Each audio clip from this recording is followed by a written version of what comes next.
Do you muddy your own brightness? Beyond any religion or background, there are basic things that will offend our conscience. A knowing of right and wrong. Our spirit convicts us when we know we are doing wrong, for the spark of love that we were created to be, that God first placed within us, conflicts with us when we err. It doesn't sit well in our spirit. We can lie to ourselves and rationalize our imperfections, but deep down, we know the difference between right and wrong. And if we choose to do wrong, it harms more than just ourselves. 1 Peter chapter 1, 13 through 16. Therefore, with minds that are alert and fully sober, set your hope on the grace to be brought to you when Jesus Christ is revealed at his coming. As obedient children, do not conform to the evil desires that you had when you lived in ignorance. But just as he who called you is holy, so be holy in all you do.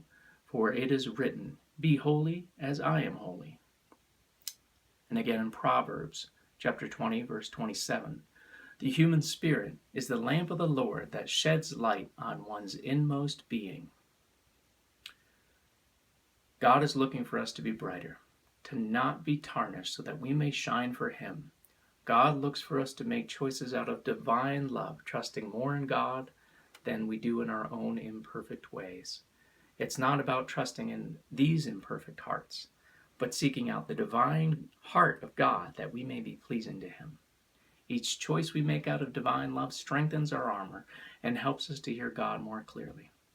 Conversely, each choice that we make that serves to please only our own hearts separates us from God's will, weakens our armor, leaves ourselves and our family more vulnerable to attack. It also becomes harder to discern the voice of God from the lies and the manipulation of the unholy angels. We muddy our own brightness and dim our own light.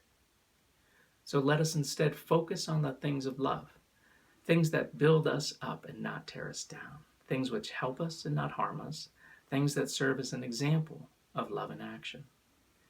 Let us glorify God in our hearts, our words, our thoughts, and our actions, so that we may be pleasing to our Heavenly Father. Let us recognize the difference between imperfect human love and the perfect divine love, and live accordingly for the glory of God.